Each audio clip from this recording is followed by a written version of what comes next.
Some days I don't know why God loves me. I do know that I can't let go of the idea that he do. I ain't pious. Some days I've been downright.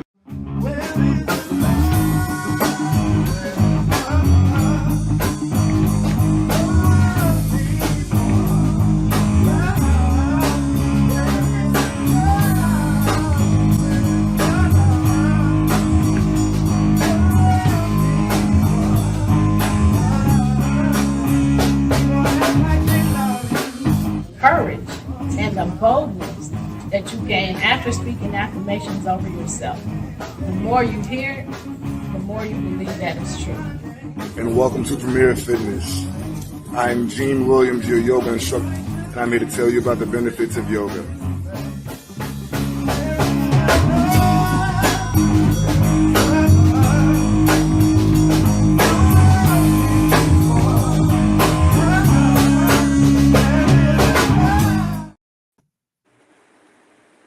Hey, everybody. Thank you for joining us. You have just tuned in to Where is the Love? I'm your host, Stephanie Hawken Hall. I'm just laughing at the music. It's like, wow, that was a journey. Anyway, hello there. I'm Adisa Karanja Malik, formerly known as Gene Williams. That lead up was pretty cool. I like that last form. I'm going to have to find that, brother.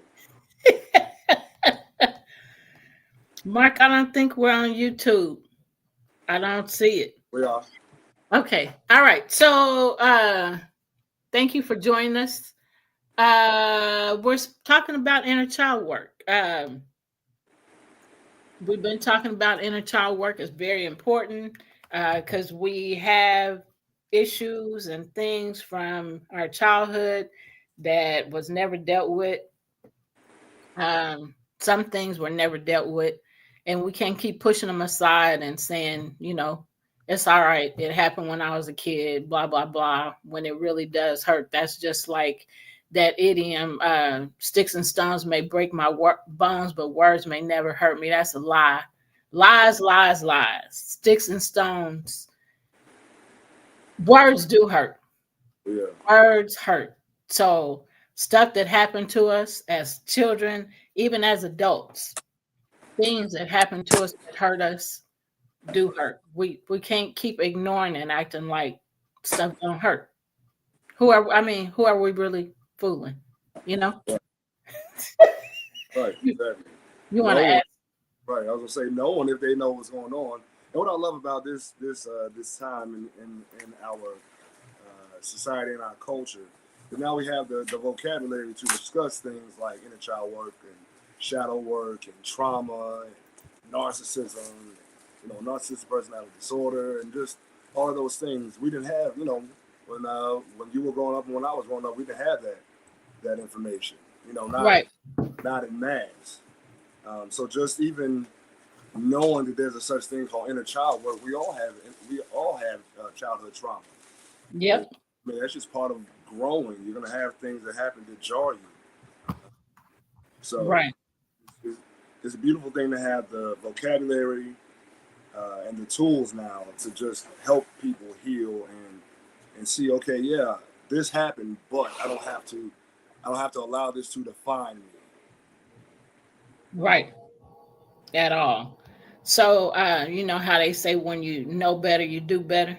Right. So when we, learn different things, then we know about it. We become aware of it. So then it's time to do something about it and not just talk about it, but be about it. Right. So do you mind, I'm trying to do a couple of things here. Do you mind first, y'all, sorry. You should be watching us on Facebook, Stephanie Terrell Hawken Hall. And I'm just going to name the places. You already know where you're at and where you see us. So you should be watching us on my Facebook page, personal, and probably on the business page, Love Misunderstood Institute. You should maybe watching us on POD TV and Roku TV. So that's on Roku and Amazon Fire. And on those, you search POD TV space LIVE, and you can watch us on TV only while we're live now, or when the station does a replay. Or our YouTube channels, Love Misunderstood Institute or Premier Fitness 0210. So those are, and also some people are watching on my LinkedIn page, my personal page. So those are all the places you can watch us right now. You can watch the replays on all of the places that we said.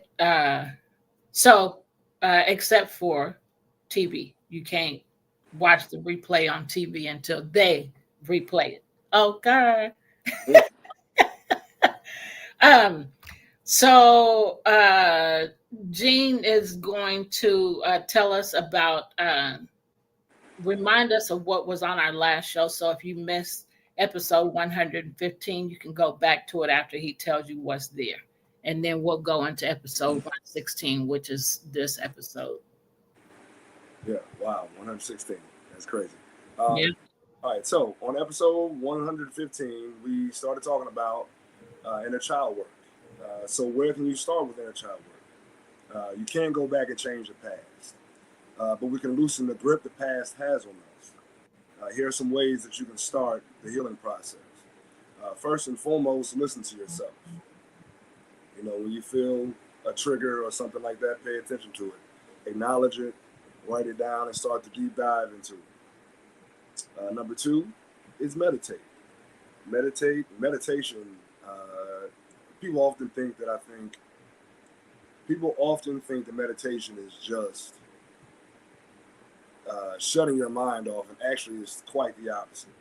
In meditation, you get to view, you know, from the observer's standpoint, how your mind works. You know, the tapes that are constantly playing in your head. What up, Frank? But yeah, you tune into how your mind is actually operating, like all of the things that you may not be consciously aware of, or you may be. You know, but meditation is to step back from the active aspect of thinking and look at it from the observer's standpoint. Yeah. Thank you for that.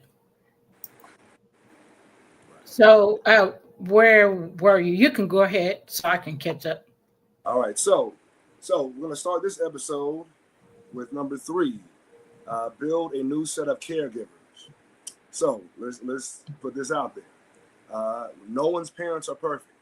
At all. Right. One of the funny things about growing up is that you begin to realize how clueless your parents really were when they were kids.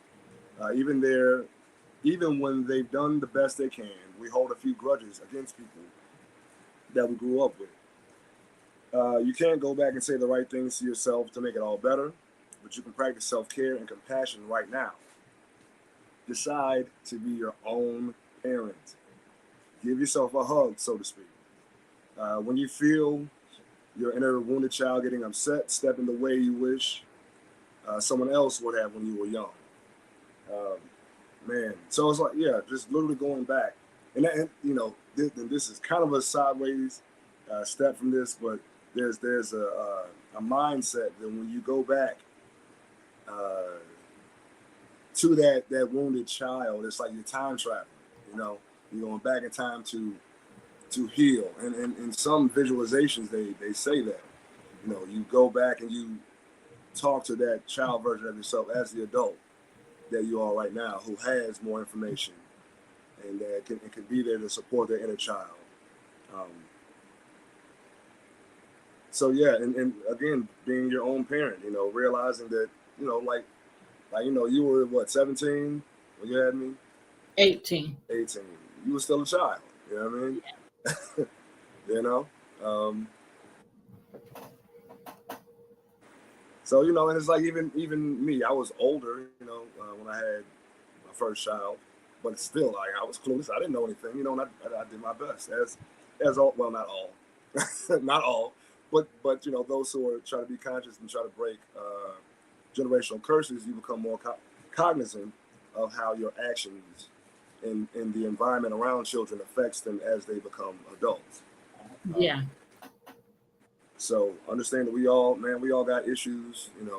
There's no such thing as perfection. There's only the process of perfecting, which is constant. So you never get too perfect, because there's really no such thing as perfect. Right. But yeah, it's just important to give your parents some grace, give yourself grace, and be aware of your triggers in moments where you start to feel sad or upset about something. Like, what is this? Where did this? Because there's a lot of the things that we experience are the symptoms of a deeper problem. And we talked about this before. Doing a deep dive. Going to find that seed that was planted in the soil of our consciousness that created this reality. This trigger, this feeling or whatever. Yeah. And I'm glad that you brought up the fact that we all, so no matter what age we are, when we have children, most people do what they know to do, whether right or wrong. Um, and so also the fact that you brought up, you know, um, just be okay with that thought. That's not how you said it, but be okay with that thought that, they did the best they could, Right. with what they had.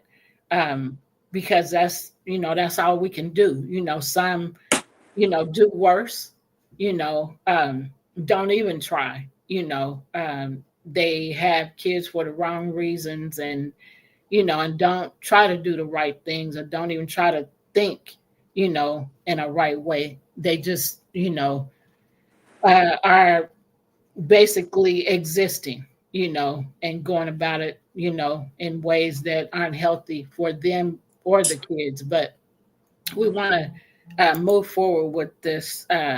So, which one are we on? Before. Did you want to add something? No, I think the next point will kind of lead into what I was about to say. Okay. So, try inner child therapy. If you think that you benefit from professional inner child support, there are mental health professionals that specialize in this type of therapy. These clinicians draw from several modalities like shadow work, attachment therapy, psychoanalysis, and even art therapy. Inner child therapists help you draw connections between your past childhood experiences and how they may still be subtly guiding your current adult behavior. They may ask you questions about specific memories, your internal family, your internal family systems, and the triggers that still affect you. And so that can be very helpful. Seeing a therapist and them helping you, to pull out some things that have been hurtful to you that you may not have thought of. I mean, because they're so used to listening to different things, they know what questions to ask to help you, bring all of it out instead of, we've suppressed it for so many years, or for however long that we've forgotten, some of those things are there. So it's important. That's why it can be important to go to a therapist, because you can't, sometimes we miss things, but, it's also important to address things when they happen instead of, sweeping them under the rug and, acting like, oh, it's no big deal. It is a big deal. If it came to your mind, that means it's time to deal with it. Right. Yeah, and those thoughts that we have, again, they create how we act, which creates our life. So yeah, it's very important. It's a huge deal that you figure out why you operate the way you do. There's a reason. Something that and it's something that you said as you brought this back up is therapy helps people uncover the layers of trauma on top of that seed, that we were just talking about. Yeah. And that's the deal, because it's like after you get that initial blow, then it's like, I don't know if any of y'all ever got punched out there. You get punched for the first time. It's like, okay, now I know a punch is coming. I know what it may feel like. I'm going to anticipate this and clinch up. But without that, when you get that initial trauma, you don't have the knee-jerk reaction to prepare yourself. And so each time you get a similar trauma, you stack a reaction on top of that, and on top of that, and on top of that, which becomes your life over time. And then we forget where it all started. Like, why do I, address, or why do I react to certain things a certain way? And then you're like, oh, I got slapped by I got punched by this person back then, and now I'm, so this stuff is layers, man. It's layers to your consciousness. It's layers to how we manifest our trauma. Some people are, become extremely aggressive, but some people become extremely aggressive. Some people become people pleasers and pushovers. The goal is to find that middle ground. Realize that this is the trauma that you've experienced. Unpack how it was useful to you, how it was destructive to you, and then find a way to live and operate in the moment with those things. Yeah, Mark said he goes talking about mama said knock you out. And then he said just because he is doing the show with his mom.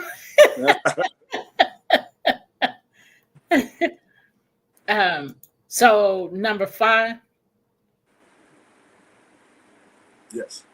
Okay. You want to do it or you want me? I can do it. All right.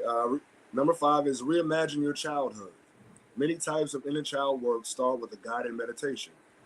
These practices are designed to help you connect with your younger self.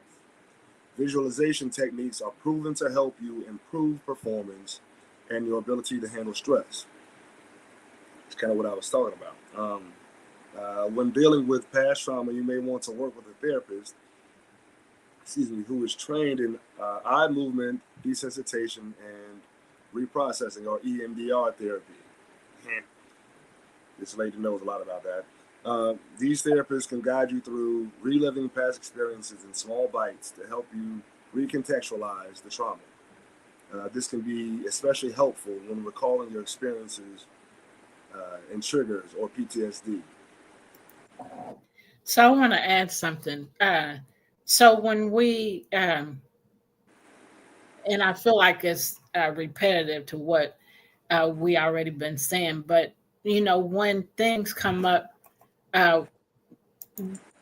we have to deal with the stuff, even though we don't want to, because the longer you allow it to go on, the more trauma, you can experience, because like Jean said, you just keep adding layer on top of layer on top of layer. And before you know it, it's like a snowball rolling down a hill. It's little and you push it, and the more it rolls, the bigger it gets. So, and that's how it is with trauma, and when things happen in our lives that we ignore, that we suppress, or that we've forgotten. So that's why it's so important to deal with things as they come. You want to add something? No, I absolutely agree with what you're saying. So talk to your loved ones. It's so important, y'all, to talk to people, to have somebody that we can talk to, that we can trust. And we've said it over and over again on our shows.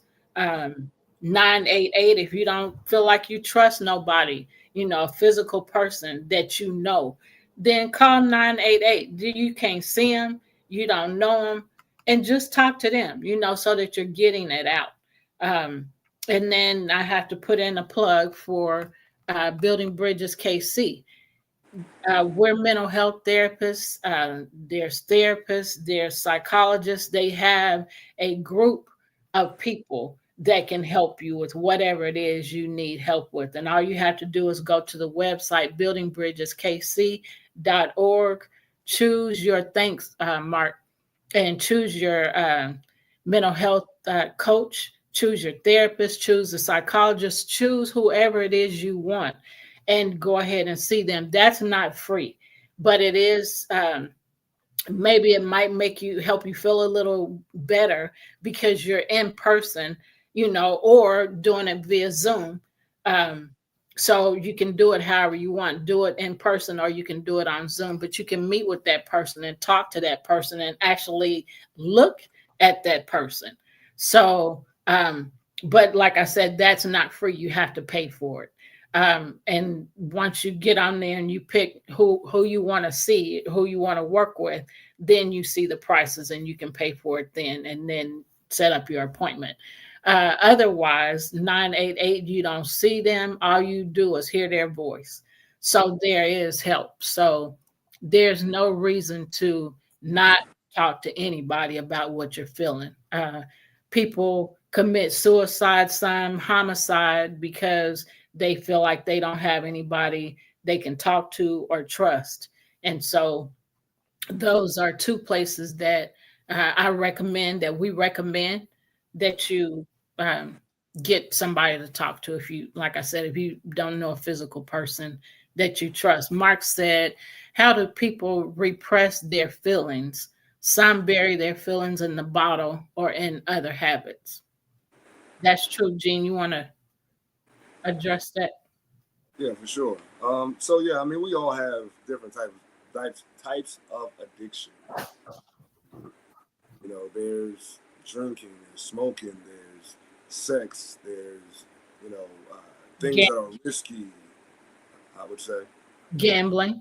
the gambling. Yeah, some people take a long drive. Some people exercise themselves insane. We all have our ways of having addiction and processing. Um, Oftentimes, the repression is just like you said, not thinking about it. I'm a man, or I'm a woman. I'm supposed to, it's supposed to be like this. No, man. You might want to address this because it's going to turn you into something that you may not want to be if you Right. don't address it directly. And again, people go one way or the other with it. Generally speaking, it's generally one polarity or the other. They become a crazed maniac, or they become, a pie bag. you know, um, but there's another company that I want to plug as well that I think would be great to add to that. They have different ways. www.betterhelp.com is another great one where you can get on, see a person, you can talk to them on the phone, you can Zoom, you can even do your appointments via text. And Wow. they even have a discount type thing where you can pay what you can afford. So that's 3 different tools right there: 988, buildingbridgeskc.org, and betterhelp.com. Those are 3 great ones right there. I know the third one. I've looked at it, and the site looks amazing. I'm thinking about checking it out myself. So Yeah, that's good. Mark made a couple comments. One, he said some people marinate on their problems too much. That's true. ruminating, yeah, it's called Yeah. ruminating. Yeah, But that's because they don't really know, they don't really want to speak up, or they're too ashamed to speak up or too shy to speak up. And then he also said, and for those who are cooks, we know over marinating is too bad. yeah, salty meat over there. So you want to add something, or you want to go to the next part? Oh, and there's another book that my last therapist, suggested. It was a book called, give me a second, No Bad Parts. No Bad Parts.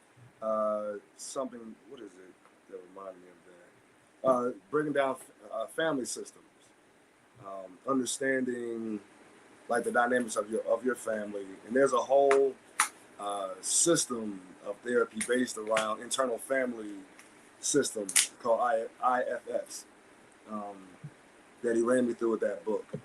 no bad parts. It just kind of teaches you that, we all have our trauma, we all got our things. Once you acknowledge it and you transmute it into something positive and you integrate it into the wholeness of yourself, then you become a whole being. But oftentimes we hide aspects of ourselves because we're told or we feel like it's bad. Yeah. Even your anger has its proper place. Someone doing something wrong to you, you're supposed to lose it on them, Yeah. That's called self-preservation. Yeah.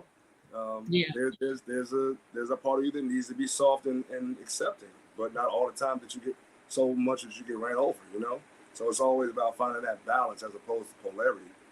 But yeah, No Bad Parts is another great book. I've only read like the first 2 chapters, but it was very enlightening, and I need to get back on that book. Wow. Something you just said made me think of not the no bad parts, but it was something else that you said. Integrating into the whole. No, I've forgotten now. I don't remember what it was, but I bet that book is interesting. Oh, that's what I was gonna say. So I was, it was yesterday or in the last few days. I was studying the Bible, and I saw this, and so what you just said made me remember about, and it was talking about God being angry, and so he was angry, with I think the Egyptians. He was angry with somebody, and so what? And I don't want to. The only part of that I want to deal with is that, when people make you feel like you being angry is a bad thing, and then so you added no bad parts. Being angry is not a bad thing. It's what you do with that anger. That's the bad thing. Right. So that's Right.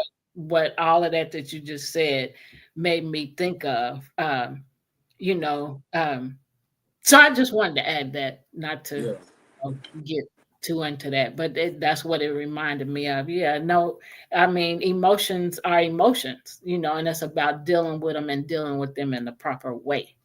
Right. Yeah, and kind of going to be piggyback on what you just said, like, anger can be likened unto a gun. You have a gun, the initial aspect of it is protection.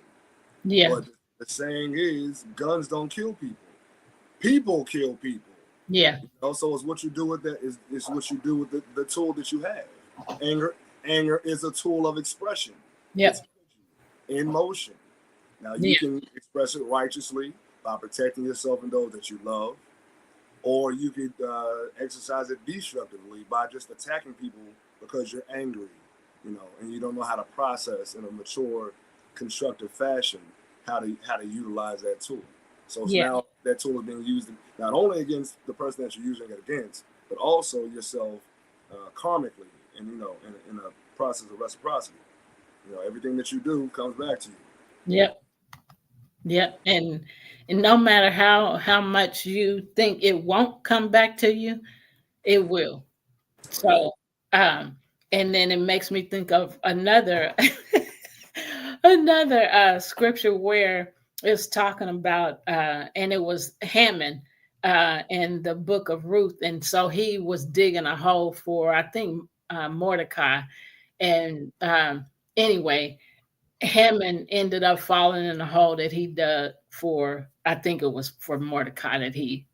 So, you do stuff to, and I just was talking to somebody a little bit ago before we started the show that had told me something, that somebody was doing, and so I'll just say this much. They were, constantly gossiping and telling somebody, you're gonna get fired.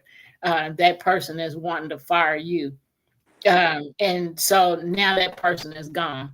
Yeah. So, and I had said, stay away from, don't listen to, and now just finding out right before we did our show. Yeah. What are you talking about? Okay. Yeah. So just finding out right before this show that person that was doing all the gossiping and warning. I'm warning you, you're going to get fired day after you. Well, now that person is gone. Deuces. Yes. So we have to do people right and handle things the right way. If we don't handle things the right way, what we try to do to somebody else is gonna be done to us. So and we are, say that often too. So I just wanted to add that. Yep. So Number you 6. want to add something? Okay, go ahead. All right. So number 6 is talk to your loved ones. Many of us hold grudges against people in our family or from our childhood that may have hurt us. We may blame them for why we are who we are today, or swear to be nothing like them. But as children, it's likely that we were completely disconnected from what they may have been facing as adults. We can become more understanding about why someone is or was the way they were if we have questions to find out about their past. When you understand how... Uh-oh. Okay, I'm back up. All right. Where did I cut off? All right, I'm gonna go back up a little bit. Shoot. We can become. Okay, gotcha. We can become more understanding about why someone is or was the way they were if we ask questions to find out about their past. When you understand how challenging their life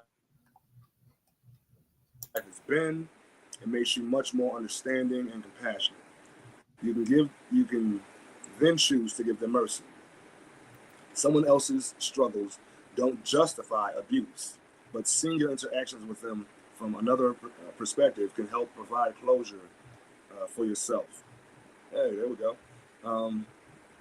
It may even help you build or repair relationships with people you had written off. Man, this right here. Look, Mark put betterhelp.com. Thank you, Mark. Yeah, that's what I said. That's what's up. Thank you, sir. So I want to start off with this one. Unfortunately, my father passed. I think I was 23. Right, I was about 23.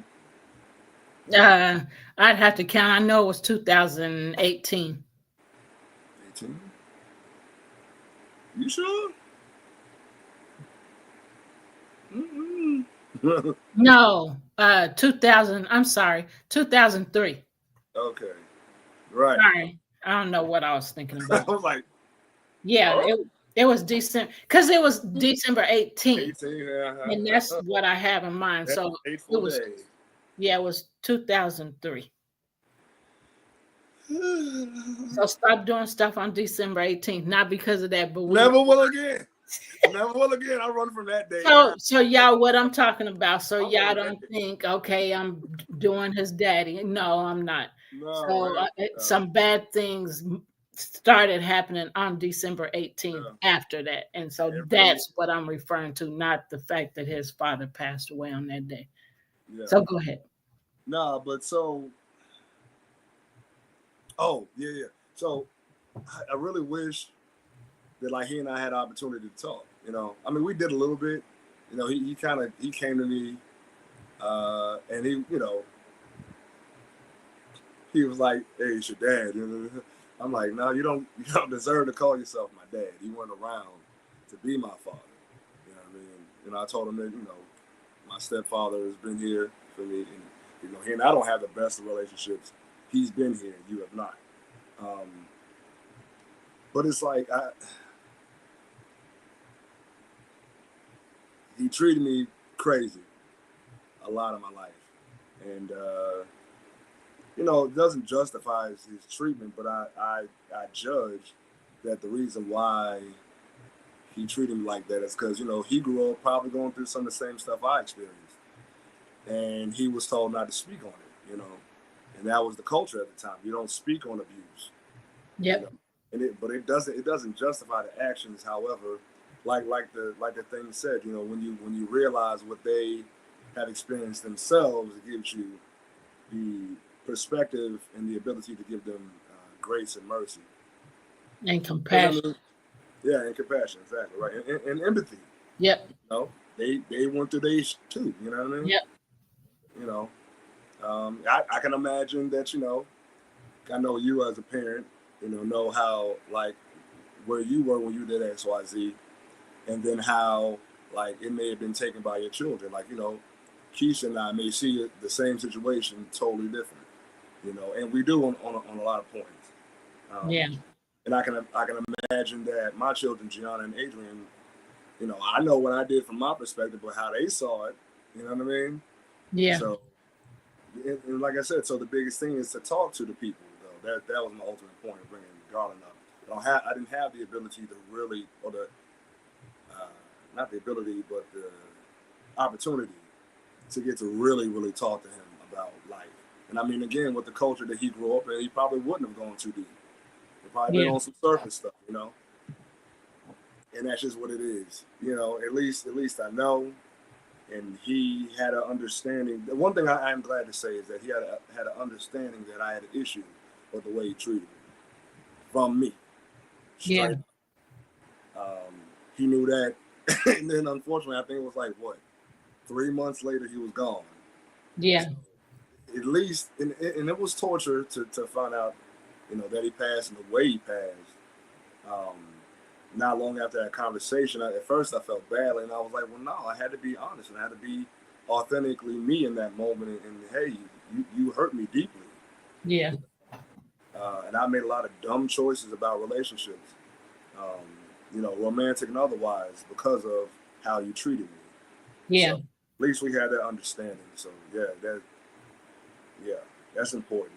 You may not always get to repair the relationship because things happen like that. Life is fleeting. A person be here today. 5 minutes later, they walk out that door and get hit by a bus or get shot by a stray bullet or whatever. So let's not waste time, holding on to grudges. Let's try to get some understanding. And at least by reaching out and talking to the person, at least you give yourself the bridge to understanding them and them understanding you conversely. Yeah. And then when people can, have their understanding, it's like, hey, I know you felt like this or whatever. You get an understanding of each other, and that creates some peace. You get it off of your back. Yeah. And that's important. So it's something that you're that Deanna just responded, just posted something, but I can't see it. So Mark will probably put it up in a minute.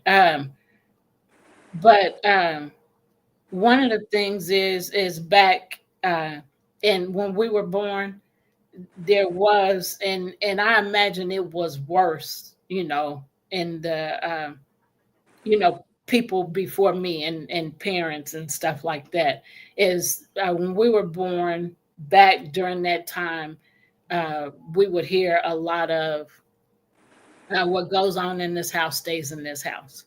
So we kept a lot of things quiet. We didn't talk about things that we were experiencing like we talk about now today. We kept a lot of things to ourselves, definitely a lot of pain and hurt. And then we didn't know how to deal with it because we couldn't talk to nobody about it. We had to suppress stuff.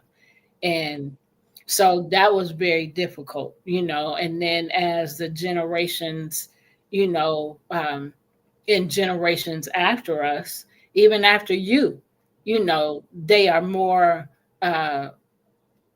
boisterous about, people are more boisterous about, how they feel and about dealing with stuff. And even, therapy, was not a big thing back then. You go to therapy, you crazy. Oh, they crazy, don't mess with them. So we missed out, on a lot of things in different generations because, or a lot of different opportunities because of ways that we were taught, and so I can't even, just talking about it now, I can't even imagine, how, like, for example, how slaves had to be quiet about, certain things and not tell. And then so it just went from generation to generation where we just couldn't talk about things or weren't allowed to talk about things. Or if I'm going to run away, I can't tell nobody, I just got to do it. Secrets we had to keep, and they had to keep, and that people still have to keep, because even working with kids in the school system, when I first started working with the kids last year, a couple kids just asked them, hey, what school do y'all go to? But it was the way they asked, though, because a person, like I said something, and then you say, well, what school do you go to anyway? I mean, if you say something, say it like that to somebody, then that's like being sarcastic. So then they came back and said, that's personal. I don't talk about stuff like that. And I said to myself, I don't blame you, because they asked in a nasty way anyway, right. belittling you, by asking it that way, Tone to the question. So the way they had a jacked up tone to the way. Yeah. Jacked up tone to the way they asked the question. Yeah. But like for me, as a group counselor, trying to get them to talk about things, they wouldn't say it to me quite like that, but they wouldn't answer, certain things. And so, I had to learn how to figure out how to navigate, conversations to even, let's talk about, how you felt today and why you got angry and stuff like that, to talk about stuff like that without, them getting upset and thinking, you're being too personal, why you asking questions like that and things like that. So it's still closed off, but in a different way. And so I imagine these kids are hearing, maybe not the exact same words, but similar, what goes on in this house stays in this house, don't tell, because they would say stuff like, we can't tell people our business. And I'm like, man, how do you get help when you close people off like that? And are you even thinking about what you're doing when you say stuff like that? Because you're telling them not to trust anybody. That's what they would say. My parents told me not to trust nobody. That's what I would hear. And so I'm like, wow. So, I mean, how do you even talk to the kids if that's how they're feeling? So it just, I still feel like it has a lot to do with all of that just being, worded differently. Right. Definitely. And I mean, so in a sense, I understand the parents' mentality, but it's not like don't trust anybody. Just be very discerning, pay attention to who you trust. Maybe that would be a wiser way of voicing that. Because, I mean, it's very important to not just trust everybody, because not everyone has your best intentions in mind. Yeah. But trusting no one means you trust no one, not even yourself. Right. So, that becomes a culture of distrust, which is another jacked up place to be in, Yeah. You said something that I wanted to hop on. You didn't say anything. Oh, well, I was going to say that, you said that the way it's voiced now is different, but it's still the same mentality. I mean, we got the whole no snitch culture, no snitching culture, where you don't talk about things in the neighborhood. So, it again, the face of it has changed, but the programming has not. Yeah. It just shifted forms now. It's transformed from one thing to another. So we still have that deep culture of, don't speak about certain things, man, it goes deep. But just always be aware of who you're dealing with. Trust those who are trustworthy. When a person shows you who they are, believe them the first time. Yeah. Man. That's good information. Oh. Because in order to get help, we got to trust somebody, So you just got to listen and listen to what they're saying, people are saying, and watch what they're doing. And if they line up, then, you can trust that person. But yeah, you're right. I forgot about the whole snitching thing, because that, So it's still basically a hush hush kind of thing. You want to add something else to it? No, I'm actually excited about this next one. I want to. Oh, you can go ahead. All right, so number 7 is one of my favorites. Remember how to play. One of my friends just posted, one of our bandmates posted something along the lines of, don't go a day without doing something silly, basically, that makes no sense whatsoever other than to make you happy every day. And I can't remember exactly how the scripture goes, but it's something along the lines of never lose the wonder of a child. We become, never lose the wonder of a child. Okay. Jesus said something like, suffer not the children to come unto me. Oh, he did say that. And there was another one that said something like, something about the children in heaven, like the wonder of a child is like, I can't remember. Okay. But yeah, so anyway, one of the saddest things about growing up is that we stop playing. We feel like in order to be successful, we have to be serious. We take our mistakes very, very seriously. We begin to let the fear of failure define us in ways that weren't imaginable as children. Part of inner child work is healing your emotional wounds, and the other part is recovering the play muscle. As adults, we stop taking chances because we don't want to fail. But if we don't take chances, we don't learn. And so we actually make ourselves more likely to fail. Inner child work can restore the part of you that felt free and unafraid to fail.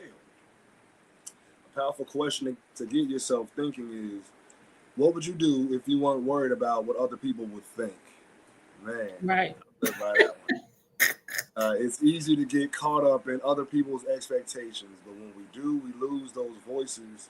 We let those voices drown out our own inner voice, and we lose sight of what we want for ourselves. I'm gonna tell a story on myself. We went out. I told you we went out Friday, and let's just say I had a little more of the juice than I should have had. I was walking down some stairs, and I stepped down abruptly.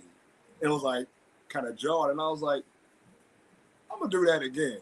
I went back up the stairs and turned back around, and I was like, I'm gonna do it slow. No, I did it slowly. I did it slow, and I did it under control. And I was like, see, I did it. I literally did it. I was like, see, I did it. Just being silly. Sometimes it's okay to just be silly. Like, man. And then my silly butt was holding food in one hand and wrestling with BA in the other hand. so I and the nigga, it takes the nigga to tell you, but I fell back with the food in my hand and just fell back in my butt and was like, and stood up. But the food was in my hand like this. I got up, brushed my clothes off, laughed, and got in the car. It's like, it's just, and I mean, I'm not suggesting no one does that, because but my point of it all is that childlike wonder, just sometimes it's good to be silly. Bust out laughing for no reason. Put the hat in a way that looks weird just to laugh at yourself. Yep. Man. I do stuff to make myself laugh every day. Yep. So even if it's just watching video, because I know there's certain people that does videos that's gonna make me laugh. So I'll go, and usually I can just get on and I don't even have to go to them. They're right there. Their videos are not, if it's not right there, as soon as I get on my phone, then it's not far. I don't have to wait a long time because they just pop up and I just laugh, and it's just exciting. To me, it's just I don't know what, I mean, it's like an energy that just, it's some feel good endorphins. There we go. Exactly. Right. Exactly. Yep. And I gotta have them every day. I don't care what's going on or how, how life has been today or how bad it has been today. I still got to get that laugh, and it makes me think of, and you remember this. me watching BET every night before I go to bed, you Yeah. know, or I would get into bed and watch BET, but I had to watch BET Comic View just to get that laugh for the day. And so it's similar now, Right. but I do it during the day when I don't like how I'm feeling. Let me watch a video. I want to laugh. And so I do that more often, and it feels great. Yeah. Yeah. I want to add this before I finish this next part. So, the ability to be silly and be creative and just loose, it actually increases neuroplasticity, which is your brain's ability to create new neurological connections. It keeps your mind, keeps your mind flexible enough to grow. Yeah. It's when we become rigid and only think that we can operate in one way that we lose the ability to be flexible mentally. And even like I said, it shows up in your brain as neuroplasticity. Your brain's ability to be flexible enough and to create new pathways. And that's how you grow. Yeah. That's good. Good information. Go ahead. All right, so creativity isn't just about having fun. Creative thinking was one of the most sought after skills in 2020. Our mental health directly impacts our creativity as well. Stress and anxiety stop creative thinking. Stress and anxiety stall creativity and innovation.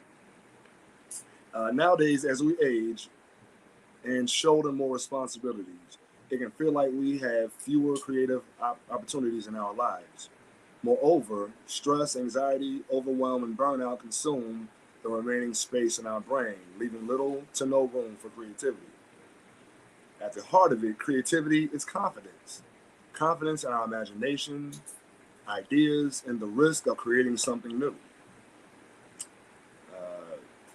So this company called Inner Work, and particularly Inner Child Work, can help you bring more creativity into your workplace. Your inner child is holding on to those hurts to try to keep you safe. Like I said, that you see that punch come, you see the fist.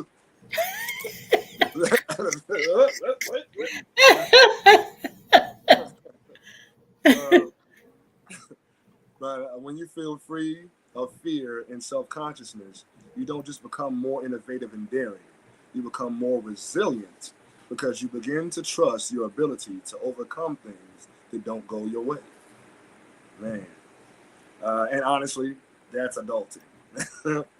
That's good, because once you build that resilience to bounce back from things, like I've learned, like I just shared, to laugh. Okay, I'm feeling this way. I don't want it.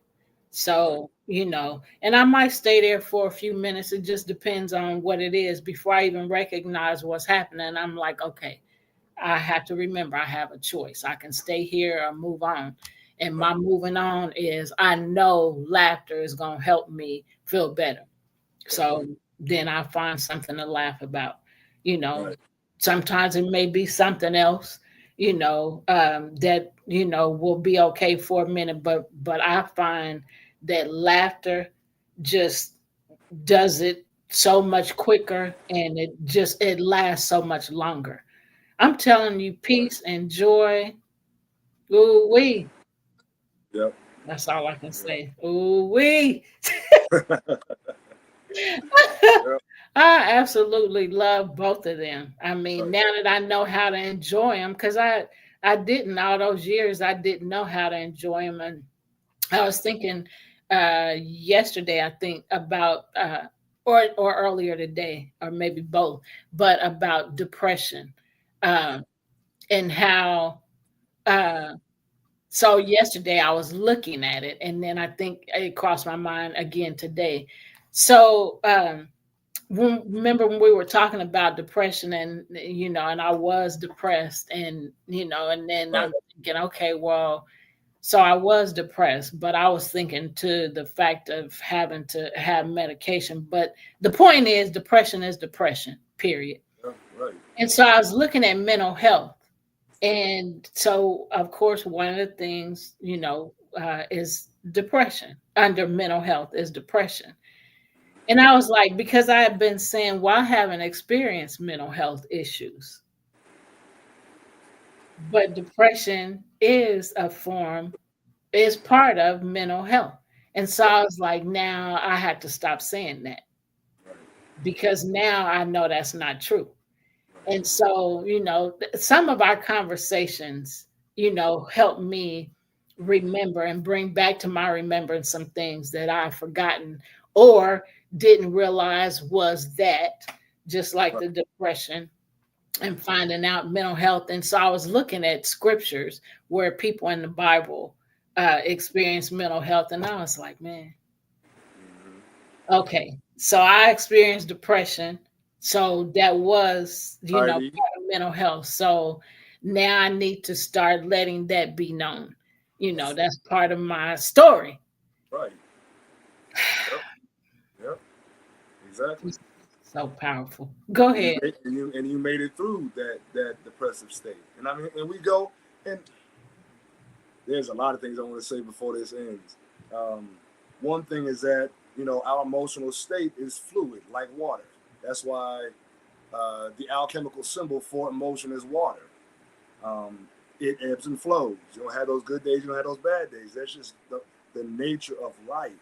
You go from a happy thought or happy feeling into sadness all of a sudden, and you're back up, and that's natural.